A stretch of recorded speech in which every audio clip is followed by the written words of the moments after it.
Hey, what's up, everybody? BDF44 coming at you another video. Boy, oh boy, we got a lot of stuff to talk about because tonight's playoff games are giving us a world of things to consider. But I haven't really sat down and thought or studied any of this stuff, so I'm not going to try to get into too much uh, that I would like to going forward. So right now it's halftime of the Pelicans Suns game, and it's a lot going on in that game just in and of itself. First of all, it seems to me that you got a situation where the referees kind of let this game get a little out of hand. Um, Jay Crowder, uh, Jackson Hayes kind of got into it a few times, and it ended with Jackson Hayes pushing Jay Crowder to the ground really hard. Now, it looked to me that Jay Crowder embellished it a little bit. It was like he flopped it a little bit to make it look worse, but then he got up and ran like he was gonna like he was, you know, about to do something to Jackson Hayes, and they put it into that, gave a technical to Crowder, but gave Hayes the flagrant two, having him ejected from the game. I was listening to the Pelicans announcers. They're kind of looking at it from their own perspective. They're kind of homering it, although I agree with some of the things they were saying. They basically said that Jackson Hayes didn't deserve to be kicked out of the game. Uh, Looking at it in real time, to be honest with you, that was a violent push. And the thing about it was he had already gotten into it, and they didn't call a technical. You know what I mean? So he was already a part of a previous issue. So once it got to that point, you see Crowder getting up like he about to punch somebody. You see teams coming together. It had already been one melee earlier from a situation where, a player had dunked on Jackson Hayes, and I guess Mikal Bridges got in Jackson Hayes' face, and then I don't know what Mikal Bridges was doing. Um, I guess he and Jackson Hayes have had some previous issues or something. So I don't know. I don't know if these two teams having bad blood, but apparently it's showing right here and now. So all in all, Jackson had gotten involved with that, and then I think they just said, you know what, if we keep this kid on this floor, it's probably going to be a fist fight out here. So they just removed him from the floor entirely. That's what I think happened there. It wasn't that he deserved to get a flagrant foul. They just had to get him off the floor, and to me, it seemed like that's what they were doing. So now you get a situation where he's not on the floor, and then the Pelicans are, kind of forcing the issue with Bi, and I think the Suns are doing a fantastic job, kind of double teaming Bi and getting him out of his spots, and I think Willie Green should kind of do himself a favor and kind of give himself a little more versatility offensively in the second half to start the third quarter, because it's nice to have.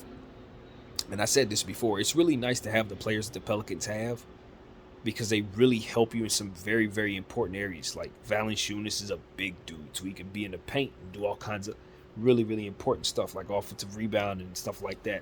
Real manly man stuff. You know what I mean? You need that. And then you got Jones down there. Jones is a fantastic defensive player. He's all over the place, long. You know what I mean? He can do a lot of good things for you with 50-50 balls and rebounding as well. Definitely somebody you'd like to have. But here's the problem. That's two players that can't put the ball on the floor. Two. Now you look over at Alvarado. Alvarado's really good, but he's limited in some ways because he's still a young player and he's using a bit more energy than intellect, it seems to me. And that's not a knock on him as an IQ player, because he's smart as hell. I'm not saying that. What I'm saying is he's just a little too hasty right now. He's off rhythm. He's moving too fast, and he's too excited, right? He's an inexperienced young player. So that right there is three. That's three problems right there in your lineup. And then you got Bi and CJ. So now basically what you have is a dynamic that's not completely fluid. Now you you can't do certain things. They had a situation where they had a 3-on-1 fast break. Not a 3-on-1, excuse me, that's wrong. It was like they had a fast break, but it was like some defenders down there.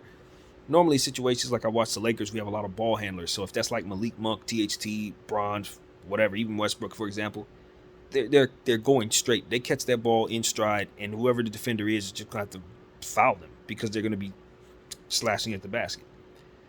Situation like this with the Pelicans, they had the exact type of same break, but what ended up happening is they ended up slowing down because the player who caught the ball in that stride can't put the ball on the floor at all, can't dribble. So rather than trying to give himself an opportunity at a fast break, they had to slow it down, let the defense set up, get into a half court, and they didn't even get nothing out of the possession. Like that's what the Phoenix Suns are gonna play better defense in the half court. They're gonna set up their smart team and they're gonna move their legs and do everything they got to do to stay in front of you. And even though Bi was super hot in the last game, I don't know. He's not a perfect player. I don't think we can expect him to play like that every night. So he doesn't really have it going.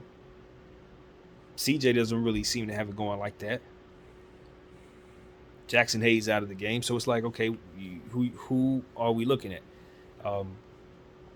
Devontae Graham seems to be hitting some good shots. Maybe you lean on him a little more in this game since he has the hot hand. But it's one of those situations where you just see the importance of having players that could do multiple things. When you have a guy like Joel Embiid, you understand the importance of having a guy like that because he's so huge, but he's also someone who, as a big person, can catch the ball in stride in no fast break and keep the play going. Ain't gonna be no letting the defense set up. Ain't no let me hurry up and find a guard. None of that. You need players who can do everything, and that's where the NBA is headed. It ain't gonna be no league for some of these guys. With respect to them, it ain't gonna be a league for the Valanciunas unless they can put the ball on the floor. It ain't gonna be a league for the Goberts unless they can keep the game flowing in a fast pace. I think that's where it's headed. And bigs, as they grow up, these little kids who are going to be bigs, they need to have ball handling skills now. It ain't enough to just be able to stretch the floor. Nope. You better be able to do a crossover and pull some hezzies and do. You got to be able to dribble now. So that's what we're seeing. We're seeing players on this Pelican team who are limited because of their lack of ball handling ability. And they're not the only team that had that problem, man. Utah has that problem. You've seen it a lot in the NBA. It's kind of surprising because I don't really watch these teams. For all the problems that my favorite team, the Lakers, have had, I'm finding out that we actually weren't as deficient in some areas that a lot of teams who are better than us are. Like shot making and this, what I'm saying here, fast breaking and just ultimately being able to slash at the basket. It really is a luxury having players who can do that up and down your roster. So I'm totally seeing the contrast between what we ran, which gave up so much in the front court because we didn't run a center, and then what everybody else is doing, who has a center and who has these players, but then have these issues in the front court that we didn't have in the fast break that we didn't have. So I get it. It gives me a sort of understanding of how best I'd want to build a team going forward. Because the Pelicans look great. They have a lot of great things, but they're limited. They need to be able to switch out of the Valanciunas, Biggs, Jones kind of thing. They got to be able to switch out of that and to be able to put some guys on the floor that are positionless who can do what BI does, CJ does, so they can accompany those dudes instead of allowing the defense to crowd them, because those other guys aren't as big of a threat. So that stuff matters a lot. And it's ultimately why the Pels are still in trouble. Even though they may win this particular matchup, I still see some holes that Phoenix is going to be able to shore up and adjust through. And that's another thing that I think, watching a lot of playoff basketball over the years has helped me understand. It's like, you can have something be working for you, just like we saw the ebbs and flows of the Timberwolves game, which was kind of drastic. But, these type of things happen where something will be working for you, you'll have a lead. And then, boom, that lead will disappear because the other team has made an adjustment. Switch some things out and what have you. That's something that I think the Pelicans are lacking in this particular game. They need to be able to do that. They got to be able to switch some things around and make themselves less one-dimensional, less BI-centric at this point. So, yeah, man, a lot of stuff to enjoy. I'm gonna go check out the second half of this game, of course, to see how it pans out. It's still a very close one.